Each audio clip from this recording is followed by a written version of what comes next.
Hello, good evening everyone. Welcome to WBCS Helpline Topper Talks. তোমাদের মধ্যে অনেকেই হয়তো আমাকে এই প্রথমবার এই চ্যানেলে আসতে দেখলে। Thanks to Saptarshi sir for giving me this opportunity to appear in this channel and share a few words with you. আমি প্রথমে আমার একটু ইন্ট্রোডাকশন দিই এবং তোমাদের সবাইকে আমার সাথে একটু পরিচিত করাই। আমার নাম শুভায়ু ভট্টাচার্য। আমি বর্তমানে মিরিক কলেজ, দার্জিলিং ডিস্ট্রিক্টের Mirik college, government aided college এ আমি সহকারী অধ্যাপক হিসেবে কর্মরত ইংরেজি বিভাগে। এবং this is the it was only last year, 2019 October, when I got selected in the West Bengal College Service Commission interview, এবং তারপরেই আমি জয়েন করি মিরিক কলেজ। আমি 2017 ইউজিসি নেট জেআরএফ এবং আমার বিএ এমএ দুটোই প্রেসিডেন্সি ইউনিভার্সিটি কলকাতা থেকে করা। এবং আমি West Bengal state eligibility test সেখানেও আমি উত্তীর্ণ হই 2018 সালে। I was doing my PhD at IIEST Shibpur, কিন্তু বর্তমানে যেহেতু আমি জেআরএফ ছিলাম, জুনিয়র রিসার্চ ফেলো, আমাকে ওটা for some reason I had to terminate that, এবং পরবর্তীকালে আমি পিএইচডি প্রপোজাল লিখে অন্য কোথাও জয়েন করার চেষ্টা করছি। আমার মূলত এই চ্যানেলে আসার কারণ হলো I want to speak to WBCS aspirants, যারা শুধু WBCS নয়, বিভিন্ন ধরনের কম্পিটিটিভ পরীক্ষা বা যারা যে কোনো একটি প্ল্যাটফর্মে যেখানে লেখা অর্থাৎ ক্রিয়েটিভ রাইটিং, ক্রিয়েটিভ শুধু না, বিভিন্ন ধরনের রাইটিং স্কিল রিকোয়ার্ড, সেই সব জায়গাকে মূলত তুলে ধরার জন্য আজকের এই ভিডিওটা আমার করা। যে একটি লেখা বা একটি এসে, সেটি আমি কিভাবে অ্যাপ্রোচ করব, how will I approach a topic. এবং যদি আমি WBCSকেই একটা ইয়ার্ডস্টিক হিসেবে ধরে নিই, তাহলে WBCSের মধ্যেই আমার কী ধরনের এসে আসতে পারে, কী ধরনের এসে আমি পেতে পারি, সেটার মূলত একটা ফেয়ার আইডিয়া মোস্টলি সব অ্যাসপিরেন্টদেরই থেকে থাকে। এবং আমরা জানি যে যেই এসেগুলো আমরা পাই বা যেই ধরনের রাইটিং স্কিলের উপর জোর দেওয়া হয়, স্পেশালি প্যারাগ্রাফ রাইটিং সেকশন যেটা হয়, বা রিপোর্ট টু দি এডিটর, প্রতিবেদন লেখা, সেখানে মূলত issues of current national and international importance, শুধু ইস্যুস বলতে নিউজ নয়, নিউজের মধ্যে থেকে যে এসেন্স আমরা পাই, সেটা পাবলিক অ্যাডমিনিস্ট্রেশনের হোক, সেটা সোশ্যাল ইস্যু রিলেটেড হোক, এই জিনিসগুলো সম্পর্কে মূলত আমার অ্যাওয়ারনেস থাকা দরকার। এবং এই ক্ষেত্রে আমার যখন এই ধরনের ইস্যুস আমি পাবো, এই ধরনের ইস্যুস নিয়ে আমাকে যখন লিখতে বলা হবে, তখন আমি সেটা কিভাবে অ্যাপ্রোচ করব, আমার কি ধরনের বডি থাকলে, তোমরা সবাই জানো যে এভরি এসে must have at least 3 components, or every paragraph, even if it is a simple paragraph, it must have structurally 3 components. আমি স্ট্রাকচারালি এই কারণে বললাম যে যদি আমরা প্যারাগ্রাফ লিখি, তাহলে অবশ্যই it obviously means that we have to compose one single paragraph instead of 2 to 3 paragraphs, which constitutes an essay. কিন্তু সেক্ষেত্রেও একটা প্যারাগ্রাফ রাইটিংয়ের ক্ষেত্রেও আমি স্ট্রাকচারালি আমার 3টে কম্পোনেন্ট থাকবে, অর্থাৎ আমার যেভাবে আমি লিখছি সেখানেই প্রকাশ পাবে যে আমার এই লাইন থেকে এই লাইন মোটামুটি একটা ইন্ট্রোডাকশন, এই লাইন থেকে এই লাইন ডেলভস ইনটু দ্য টপিক, পুরোপুরি টপিকের ভিতরে চলে যায়, এবং এই লাইন থেকে এই লাইন একটা সামারি কনক্লুশন তৈরি করে। তো সেক্ষেত্রে আমি আজকে মূলত যেই বিষয়গুলো নিয়ে হাইলাইট করব সেটা হচ্ছে এই ধরনের স্ট্রাকচারকে কীভাবে আমি তৈরি করব with respect to any particular social issue or any particular contemporary issue that has some social relevance, এবং আমি কিভাবে টপিকটাকে ওভারঅল যখন আমি বডিটা লিখব সেই টপিকটাকে বা সামারি কনক্লুশনটা লিখব তখন আমি টপিকটাকে কিভাবে একটা ব্রডলি আমি কিভাবে ওভারঅল একটা অ্যাপ্রোচ করতে পারি। তো সেক্ষেত্রে আমি এটাকে হয়তো খুব অ্যাবস্ট্র্যাক্ট শোনাবে যদি আমি কোনো এক্সাম্পল বা কোনো টপিক রিলেটেড ভিডিওটা না করি, সুতরাং তোমাদের সুবিধার্থেই আমি একটা টপিক নিয়েই আজকে আমি একটা ইলাস্ট্রেশন দেব যে how to write a good essay or how to write a mature paragraph. সেক্ষেত্রে the topic that I have chosen and you will get a similar topic or maybe some topic which is aligned to a topic such as this in your WBCS examination, কারণ যেহেতু আমি বললাম যে socio political issues বা contemporary issues নিয়ে WBCS সাধারণত প্রশ্ন করে থাকে to test your knowledge of current events.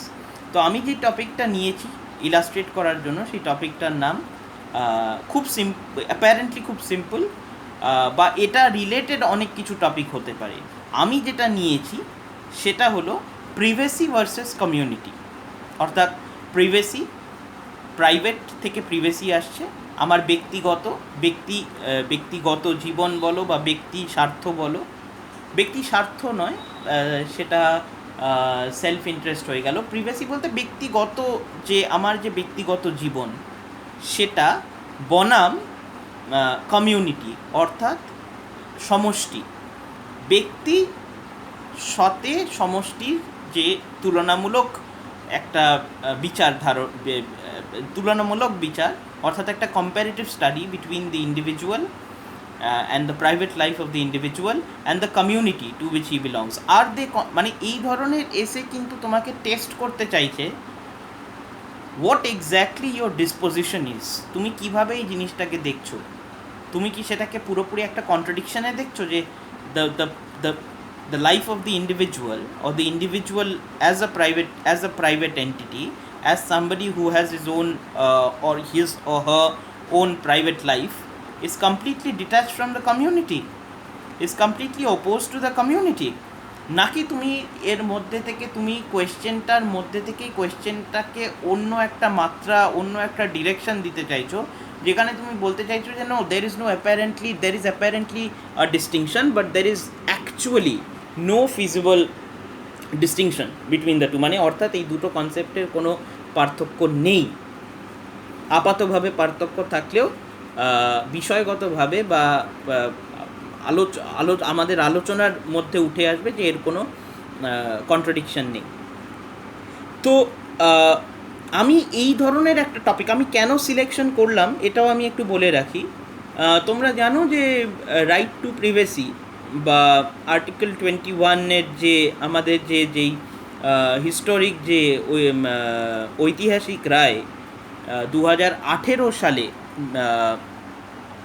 বেরিয়েছিল under the aegis of chief justice JS Khehar, সেখানে কিন্তু তারপর থেকে এই ধরনের টপিক বা তারপর থেকে এই ধরনের একটা তার সাথে আমি বলবো যে আমাদের আধার কার্ড বা UIDAI, তোমরা জানো আজকে আমাদের বিভিন্ন সোশ্যাল স্কিমসের জন্য বা যেহেতু আমাদের দেশ খুব বড় দেশ এবং খুব একটা ডাইভার্স শুধু না, একটা বড় পপুলেশনের দেশ, সুতরাং যাতে আমাদের যে স্কিমগুলো আছে সেগুলো যাতে রাইট হ্যান্ডসে পৌঁছায়, সঠিক লোকের কাছে পৌঁছায়, সুতরাং আমরা জ্যাম ট্রিনিটি বলে একটা কনসেপ্ট খুব ইউজ হয় পাবলিক অ্যাডমিনিস্ট্রেশনে।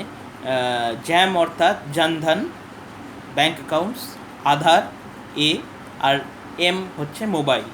সুতরাং জ্যাম ট্রিনিটির ফলে আমরা লোকজনকে এম্পাওয়ার করতে পারি, সাধারণ জনগণকে এম্পাওয়ার করতে পারি in order to see that they are the right beneficiaries, in order to see that the products of these schemes reach the right beneficiaries. সুতরাং সেখানে আধার কার্ডের যে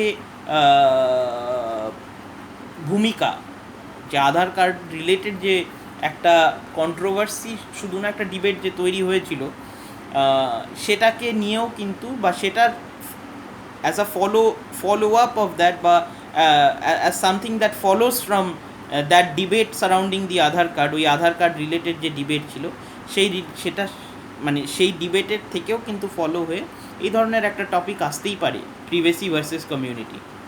তো আমি কিভাবে সেটাকে অ্যাপ্রোচ করব? আমি প্রথমে শুরু করি যে একটা আইডিয়াল ইন্ট্রোডাকশন কি হতে পারে। একটা আইডিয়াল ইন্ট্রোডাকশন অলওয়েজ আমরা মাথায় রাখবো যে একটা আইডিয়াল ইন্ট্রোডাকশনে আমি আমার কথাটা বলার আগে আমি অন্য কেউ সেই ব্যাপারে যদি কিছু বলে থাকে, বা সেটা নিয়েই যে বলতে হবে তার কোনো মানে, প্রিভেসি নিয়েই যে কারোর কিছু বলতে হবে তার কোনো মানে নেই। প্রিভেসি, কমিউনিটি, এই দুটোই কী দিয়ে কী মানে এরকম কী কনসেপ্ট আছে যেটার সাথে এই দুটো কনসেপ্ট যায়? লাইফ, জীবন, the life of a community, the life of an individual. সুতরাং লাইফ নিয়ে কেউ যদি কিছু বলে থাকে, আমার এই মুহূর্তেই মনে পড়ছে রুশোর কথা। তোমরা জানো সবাই, the famous French philosopher Jean জাঁ রুশো, যে বলেছিল man is born free but is everywhere in change. সেটার সাথেই কিন্তু আমি প্রিভেসি এবং কমিউনিটির একটা রিলেশনশিপ পাই। এমন কিছু কোটেশন বা এমন কিছু কথা যার মাধ্যমে হয়তো সেই টপিকটাকে ডিরেক্টলি অ্যাড্রেস না করা গেলেও সেই টপিকটা রিলেটেড এমন কিছু কথা যদি আমি কোনো বিখ্যাত মানুষের উক্তি, কোনো বিখ্যাত ব্যক্তিত্বের শুধু উক্তি শুধু না, যদি কারো কেউ কিছু সেটা নিয়ে কোনো বক্তব্য করে থাকেন, সেইটা আমি ইনক্লুড করব আমার ইন্ট্রোডাকশানে। এবং সেটা শুধু ইনক্লুড করব না, সেটা সম্পর্কে আমার অভিমতও প্রকাশ করব 1 থেকে 2 লাইনের মধ্যে। অর্থাৎ আমি যদি বলি man is born free but is everywhere in change, এটা বলে শুরু করলাম, নিচে লিখলাম জি জাঁ রুশো বা শুধু রুশো, এবং তারপরে আমি লেখা আরম্ভ করলাম যে আমি বাংলা ইংরেজি আমি উভয় ক্ষেত্রেই বলছি, আমি এটা কোনো ল্যাঙ্গুয়েজ স্পেসিফিক ইয়েতে বলছি না, সুতরাং আমি বাইলিঙ্গুয়াল হব এই ভিডিওতে। সেখানে আমি ইন্ট্রোডাকশনে এমন কিছু বললাম যে দি above quotation or the above mentioned quotation talks about man as an individual who is entitled to his basic rights, but at the same time the quotation also makes sure, or the quotation also ensures that the exercise of these free rights will require a society, will require a community that in fact does not impose unnatural and abstract restrictions on the individual. অর্থাৎ আমি কি বলতে চাইলাম?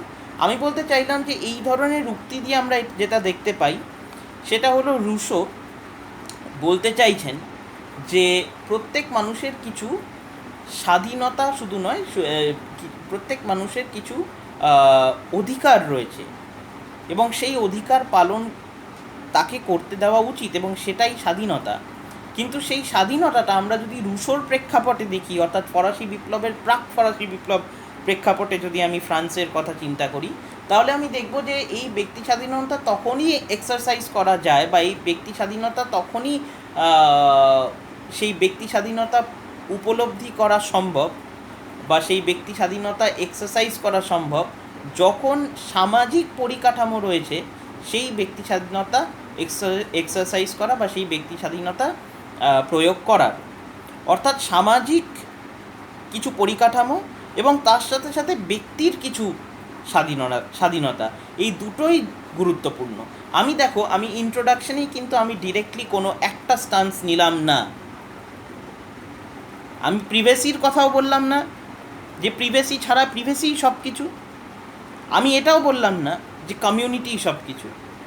আমি in other ওয়ার্ডস আমি একটা আভাস দিলাম যে আমার এসেটা এই দুটোকে বিচ্যুত করে দেখবে না, এই দুটোকে একের থেকে, এই দুটো কনসেপ্টকে আলাদা করে সেগ্রিগেট করে দেখবে না, কারণ এই দুটো concept is inextricably related to each other and they are inalienable, they cannot be segregated.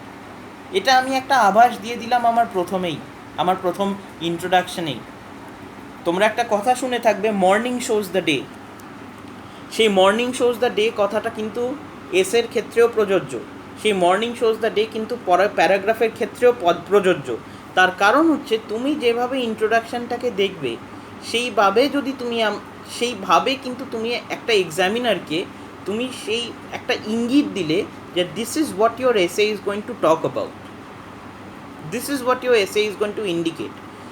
এবং আমি ইন্ডিকেশনটা দিলাম যে আমি দুটোর মধ্যেই একটা সামঞ্জস্য রেখে কথা বলবো, অর্থাৎ দুটোকেই আমি ব্যালেন্স করে চলবো।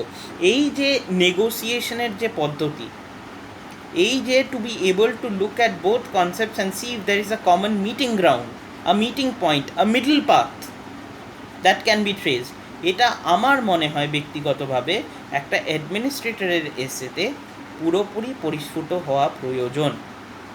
That is because even as an administrator you will encounter diverse and divergent viewpoints, বিভিন্ন ধরনের ভিউপয়েন্টস তোমাকে এনকাউন্টার করতে হবে, বিভিন্ন ধরনের পজিটিভ ক্রিটিসিজমস তোমাকে হ্যান্ডেল করতে হবে, এবং সেটা থেকে তুমি যেটা নেবে, সেটা থেকে আলটিমেটলি তুমি যেটা গ্রহণ করবে, সেটা কিন্তু আলটিমেটলি একটা নেগোসিয়েশনের প্রসেসেই তুমি গ্রহণ করবে। সুতরাং negotiation could be a fundamentally important aspect of any essay or any paragraph that I write on socio-political issues. এটাকে আমি প্রথমে আমি এটাকে একটা পয়েন্ট হিসেবে আমি ধরে নিই, বা একটা এটা আমাকে করতে হবে এই জিনিসটা ভেবে আমি এগিয়ে চলি। অর্থাৎ প্রথমে আমি ইন্ট্রোডাকশনে এই ধরনের একটা কথা বললাম, এবং ইন্ট্রোডাকশনে আমি আর একটা জিনিস বললাম যে always try to include the viewpoint of somebody else, of some renowned philosopher, of some renowned thinker, or of some renowned personality who might have said something on that issue. এবং তারপরে তোমার অভিমত, তার সম্পর্কে তোমার নিজের যে অভিমত সেটাও তুমি ব্যক্ত করলে। নেক্সট আমি আসি এই ধরনের এসে, প্রিভেসি ভার্সেস কমিউনিটি এসেটা এটা। তা আমার ইন্ট্রোডাকশান আমি মোটামুটি 4 to 5 লাইনসে আমি আমার একটা ইন্ট্রোডাকশান দিয়ে দিলাম। এরপরে ইন্ট্রোডাকশানের পরে আমি যেহেতু অলরেডি ইন্ট্রোডাকশানে মেনশন করেছি যে একটা সামাজিক পরিকাঠামোর মধ্যে দিয়েই স্বাধীনতা, ব্যক্তি স্বাধীনতা প্রয়োগ করা সম্ভব, আমি আরেকটা কথা বলে রাখি এখানে, হয়তো খুব এটা আমার আজকের এক্সাম্পলে উঠে আসবে না, তবু আমি যেহেতু আজকের ভিডিওটা একটা general video on essay writing, সেটা যদিও পুরোপুরি ফুটে আসবে না, কিন্তু এটাও বলে রাখি, তোমরা যতটা সম্ভব চেষ্টা করবে to substantiate your point with events of current importance. অর্থাৎ তুমি ধরো এই যে আমি যে সামাজিক পরিকাঠামো ইত্যাদি ইত্যাদির কথা বলছি, সেটার সাথে যদি তুমি কারেন্ট কোনো ইভেন্ট দেখতে পারো, সেটা আধার কার্ড রিলেটেড হোক, সেটা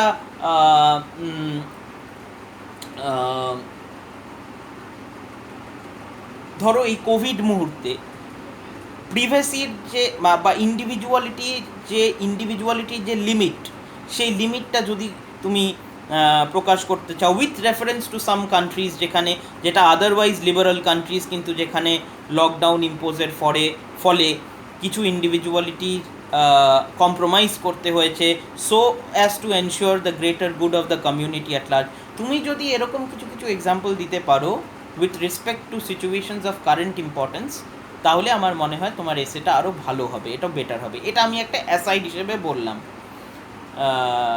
এনিওয়ে, তো সুতরাং আমি মেইন পয়েন্টে আসি। এবারে ইন্ট্রোডাকশান থেকে আমি আস্তে আস্তে আসছি মেইন বডিটাও কিন্তু আমাকে মাথায় রাখতে হবে যে যেহেতু আমি ইন্ট্রোডাকশানে অলরেডি বলে দিয়েছি যে আমি একটা মিডল পাথ রাখবো, I'll always try to create and carve a middle path, and I'll try to walk on that path instead of swerving to any other direction.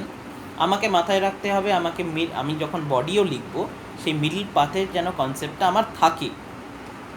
সুতরাং বডিতে যখন আমি আসছি, আমি অলরেডি ইন্ট্রোডাকশনে বলে দিয়েছি যে সামাজিক পরিকাঠামো, যেই সামাজিক পরিকাঠামোর মধ্যে ব্যক্তি স্বাধীনতা গ্রো করবে, এবং সেই ব্যক্তি স্বাধীনতাকে করতে দিতে হবে, বা প্রিভেসিকে গ্রো করার একটা স্কোপ থাকবে। সুতরাং আমি নেক্সট আমার বডিতে আমি স্টেটের কনসেপ্টটা বলবো, because what is the state ultimately? তুমি যদি ভাবো, a state is a political entity that in fact is entrusted with the responsibility, আমাদের যেটা কনস্টিটিউশনে অলরেডি ডিরেক্টিভ প্রিন্সিপালস দিয়ে দিচ্ছে স্টেটকে, that this is how you are supposed to act, this is how you are supposed to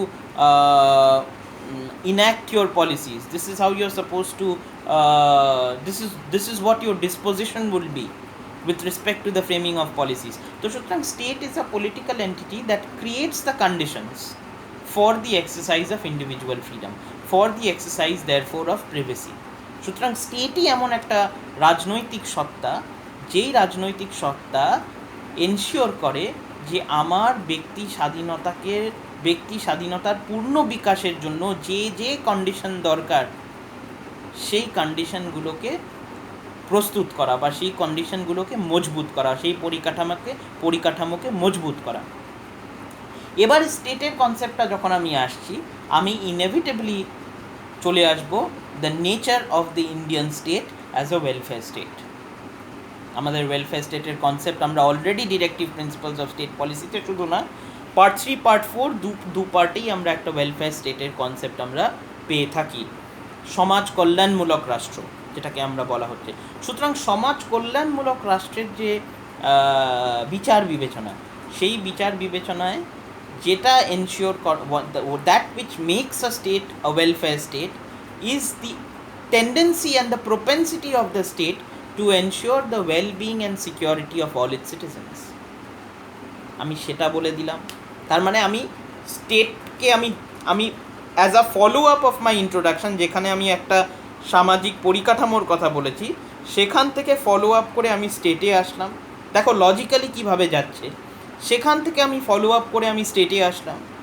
state এসে তারপরে আমি আরও পুঙ্খানুপুঙ্খভাবে আমি ইন্ডিয়ান স্টেটের নেচারটা,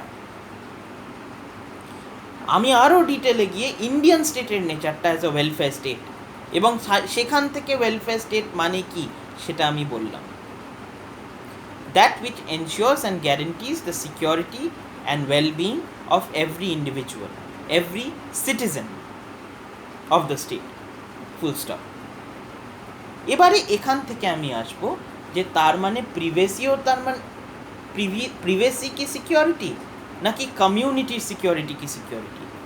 এখানে যখন আমি আসবো, আমি বলবো যে আমাদের যখন ডিরেক্টিভ প্রিন্সিপালস দেখা হয়, তুমি যদি ভালো করে আমাদের যে 36 to 51 আর্টিকেল 36 to 51 তুমি যদি আমাদের ডিরেক্টিভ প্রিন্সিপালসগুলোকে ভালো করে দেখো, তাহলে আমি দেখতে পাবো যে directive প্রিন্সিপালসে there is a provision in the directive principles of state policy that talks about the state's responsibility in the fullest development of individual personality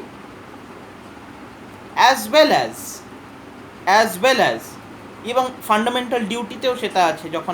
যখন বলছে যে স্টেটের যে রেসপন্সিবিলিটি, প্রত্যেক ইন্ডিভিজুয়ালের যে responsibility for the inculcation of scientific spirit et cetera et cetera et cetera. সুতরাং the development of individual personality সেটা, এবং তার সাথে সাথে ডিরেক্টিভ প্রিন্সিপালসে the collective wellbeing of society, এই দুটোর কিন্তু আমার ডিরেক্টিভ প্রিন্সিপালস, ফান্ডামেন্টাল ডিউটিস এবং fundamental rights, part 3 part 4 part 4A, এই তিনটেতে এই দুটোরই ইন্ডিকেশন রয়েছে।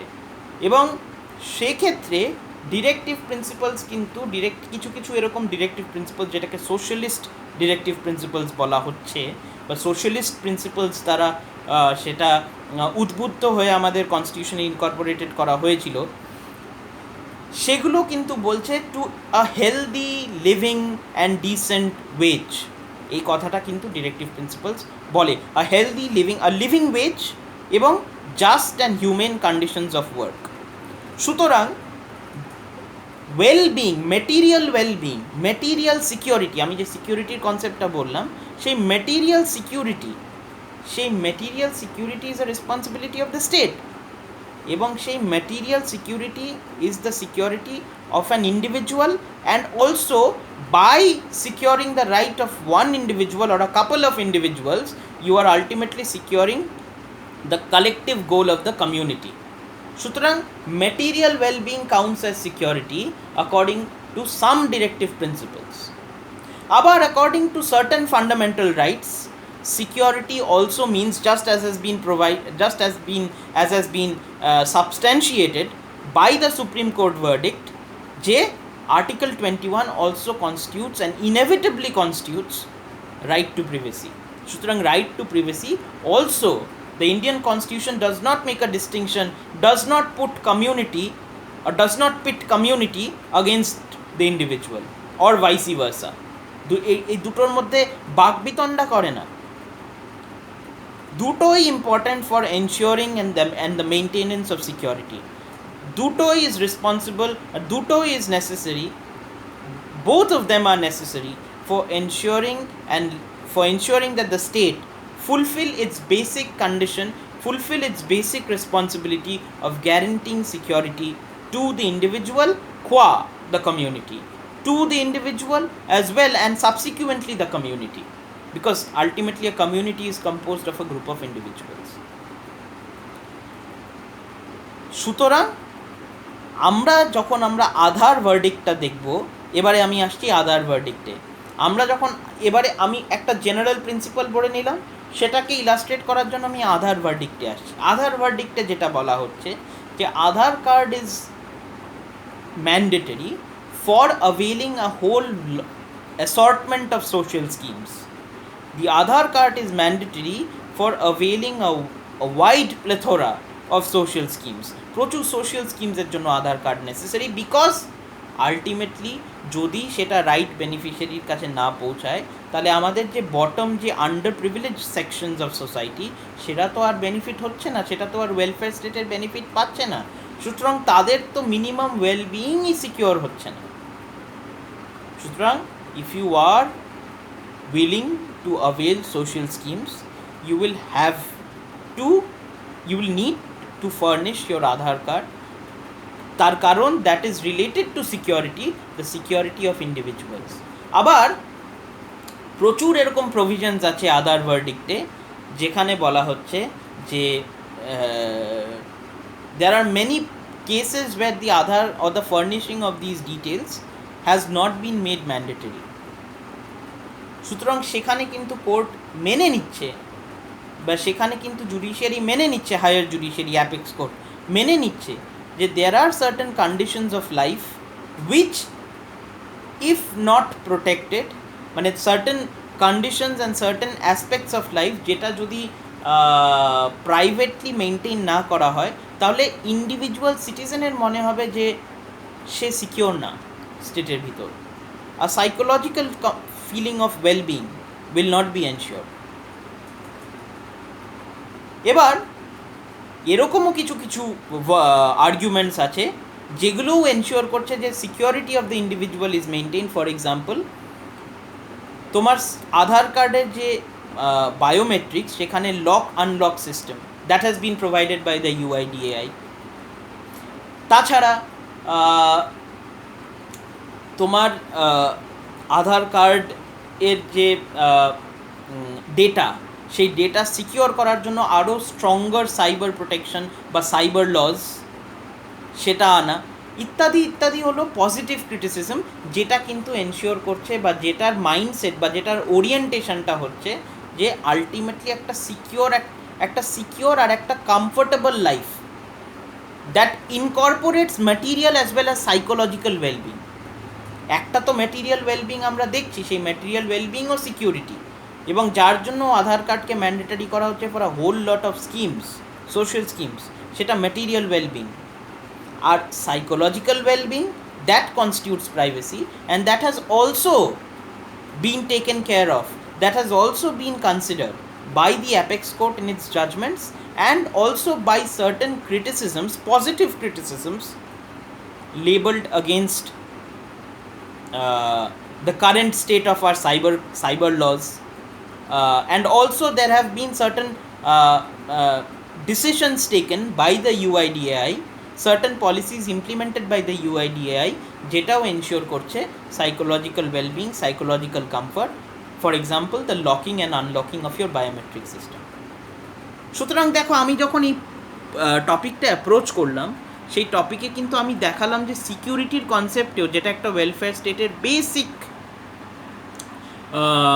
কর্তব্যের মধ্যে পড়ে, সেই ওয়েলফেয়ার স্টেটের বেসিক কর্তব্যে যে সিকিউরিটির যে কনসেপ্ট, সেখানেও কিন্তু আমি কিন্তু ডিসজাংশন দেখতে পাচ্ছি না।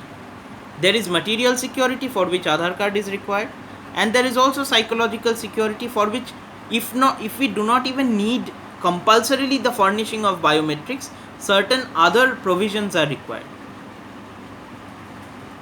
আমি কিন্তু দুটোই বললাম। এবারে আসছি আরেকটা ক্ষেত্রে, যেটা হচ্ছে ন্যাশনাল সিকিউরিটি। ন্যাশনাল সিকিউরিটি আর ইন্ডিভিজুয়াল সিকিউরিটি। আমি আগেই আনলকিং লকিং সিস্টেমের কথা বলেছি, যেখানে ইন্ডিভিজুয়াল সিকিউরিটিটা প্রাধান্য পাচ্ছে।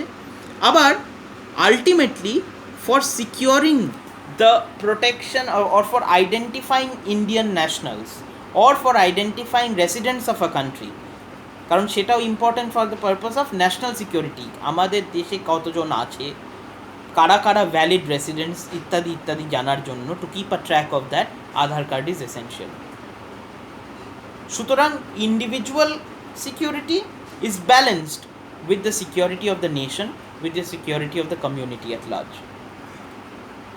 সুতরাং অ্যান্ড অলসো তুমি এটাও বলতে পারো যে আলটিমেটলি ইন্ডিভিজুয়ালরা সিকিওর হলেই তো একটা নেশন সিকিওর হবে। সুতরাং আলটিমেটলি যখন আমি আনলক করছি আমার বায়োমেট্রিক্স, বা আমি আমার সেই ফেসিলিটিটা পাচ্ছি এবং আমার সাথে আরও অনেকে সেই ফেসিলিটিটা পাচ্ছে, it is ultimately the community which is benefiting. আর if national security is being guaranteed because of the entry of all Aadhaar details, the recording of all Aadhaar details, যদি ন্যাশনাল সিকিউরিটি গ্যারেন্টিড হয়, তাহলে প্রত্যেকটা individual will feel secure. This is ultimately যেটাকে বলা হয় synthesis between apparently opposing concepts. তোমাকে ইচ্ছে করে এমন একটা টপিক দেওয়া হলো যেখানে তুমি হঠাৎ করে বা তুমি কোনো কিছু বিচার বিবেচনা না করে সেই কনসেপ্টের অপোজিশনই খুঁজতে থাকলে, এবং সেটা টেস্ট করা হলো তোমাকে যে তুমি সেই অপোজিশনের মধ্যে থেকে তুমি কোনো সেটেলমেন্ট তৈরি করতে পারছো কি না। If you are not being able to settle, if you are not being able to arrive at a process of negotiation, তাহলে কিন্তু ultimately your administrative acumen itself, তোমার যে অ্যাডমিনিস্ট্রেটিভ যে অ্যাকিউমেন, তোমার যে অ্যাডমিনিস্ট্রেটিভ কী বলবো, তোমার যে অ্যাডমিনিস্ট্রেটিভ একটা অ্যাপটিচিউড, সেই অ্যাপটিচিউডে কিন্তু